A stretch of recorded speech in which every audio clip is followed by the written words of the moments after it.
Okay, let's dive into this. Welcome to today's Explainer, where we're going to unpack a rapidly evolving geopolitical relationship that is quietly but fundamentally reshaping global supply chains. When we think about massive trade corridors, our minds usually jump straight to the US and China, or maybe Europe and Asia. But today, we're looking at an emerging axis bridging South Asia with North Africa. It's a partnership rooted in vital natural resources for sure, but it is quickly transforming into a high-tech, multi-continent springboard in this new emerging markets boom. And the scale of this partnership is best understood by its latest absolutely staggering metric: $4.4 billion. That is the historic bilateral commerce milestone India and Morocco have just achieved. Now, keep in mind, this isn't some hopeful projection for the future. This is the reality of the trade flowing between these two nations right now. It firmly establishes this North African partnership as an immense, strategic heavyweight on the global stage. So to really understand this geopolitical growth story, here's our agenda for today. 1. A historic trade milestone. 2. Inside the trade basket. 3. The gateway to Africa. And finally, 4. Targeting $8 billion. Let's jump right into Section 1, a historic trade milestone. And this brilliantly illustrates exactly how fast this relationship is accelerating. Back in 2021, bilateral trade sat at about $2.9 billion. Fast forward to the current trade volume and boom, we've hit that $4.4 billion mark. That represents a 12.4% average annual growth rate. In the world of international macroeconomics, sustaining a double-digit growth rate between two geographically distant emerging markets is a massive success story.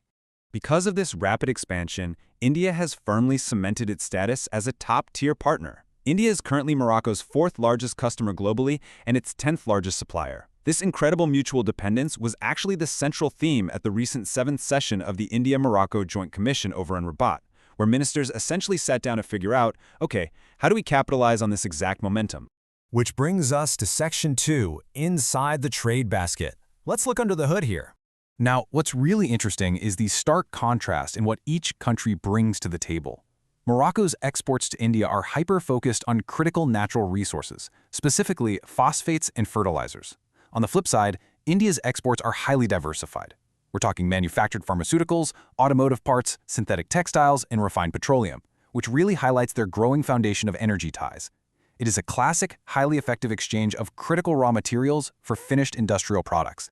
And when we talk about those Moroccan phosphates, we have to grasp their true, literal value. I love this quote because it hits the nail on the head. A supply line is not valued at what it costs, it is valued at what it would cost not to have it. You see, while $4.4 billion is a big financial number, Morocco's phosphate is practically priceless for India. Why? Because it's an invaluable, critical input that feeds directly into the massive Indian agricultural crop cycle. Think of Moroccan phosphate as the high-octane fuel for India's entire food security engine. Without a steady, reliable supply of it, India's ability to feed its population would seriously stall out. So this isn't just business, this is a trade of absolute necessity. So how are they making this crucial trade smoother? Well, at the Joint Commission, they signed a series of highly practical agreements aimed at lowering non-tariff barriers. Take agriculture, for instance. The food safety authorities of both nations just signed an MOU on mutual safety testing. If you're an exporter, this is huge. It literally turns a shipment that might sit in customs purgatory for weeks into goods that clear almost instantly. They're also streamlining pharmaceutical approvals and laying the groundwork to collaborate on digital public infrastructure and AI. Let's zoom out a bit for Section 3, the gateway to Africa. To really grasp what's happening here, we need to talk about a gateway economy. This is basically a strategically located nation that leverages its infrastructure and free trade agreements to serve as an entry point to much broader continental markets. You see, India isn't just looking at Morocco as a $4.4 billion consumer base. No, this is a massive part of India's broader, aggressive push into Africa, leveraging ties with the African Union to counter China's huge economic footprint. India is betting on Morocco as the ultimate physical springboard to access two massive, wealthy, and rapidly growing continents. And the absolute crown jewel of this strategy? The Tangier Medport. Just think about these geographic advantages for a second. It sits a mere 15 kilometers across the Strait of Gibraltar from Europe. It boasts direct connections to over 180 global ports. If an Indian company sets up a manufacturing base there, they can deliver components to Southern Europe in just 24 to 48 hours. When you combine that speed with Morocco's status as Africa's leading industrial economy, you can see exactly why Indian automotive and aerospace companies are so eager to integrate their supply chains there. It's all about speed, reliability, and totally bypassing global shipping bottlenecks. And the crazy part? Despite the success they've already achieved, economic cross-analysis show an incredible $2.6 billion in completely untapped export potential waiting to be captured right now. And it's really nicely balanced too. $1.4 billion in potential flowing from Morocco to India and $1.2 billion flowing from India to Morocco. This untapped wealth is sitting in emerging sectors like electric vehicles, renewable energy, and advanced electronics. The demand is absolutely there, the infrastructure just needs to catch up. Which perfectly sets up Section 4, targeting $8 billion. So, the crucial takeaway for the future is this new, highly ambitious official target, $8 billion. The leaders of both nations have formally agreed to work toward entirely doubling their bilateral trade over the next 5 years. But going from 4 to 8 billion doesn't just happen with a handshake. It requires deep, structural economic alignment.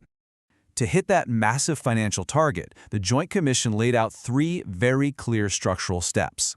Step 1. Establish a dedicated joint working group to constantly monitor progress. Step 2.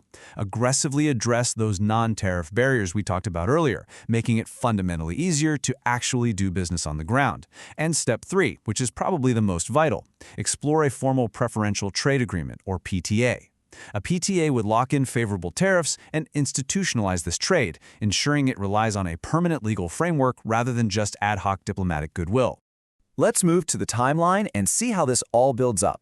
Diplomatic relations were actually first established way back in 1957, but the modern momentum, that really kicked into high gear with King Mohammed VI's visit to India in 2015. That brings us to today and the recent 7th Joint Commission, but the real date to watch is 2027, the 70th anniversary of their diplomatic relations. In the world of geopolitics, anniversaries like this serve as hard, practical deadlines. Both governments are going to want to announce finalized deals, like that preferential trade agreement, in time for the big celebrations. So we've seen how this relationship has rapidly evolved from a simple exchange of raw materials into a highly complex, multi-billion-dollar industrial alliance. And it really forces us to ask, can a partnership built initially on agricultural phosphates truly become the ultimate gateway to 2 continents? Well, looking at the data, the massive infrastructure at Tanger Med, and that aggressive new $8 billion target, it certainly suggests it can. It is a fascinating shift in emerging market trade and one we will absolutely be watching closely as that 2027 deadline approaches. Thank you so much for joining me for this explainer today, and keep exploring the forces shaping our world.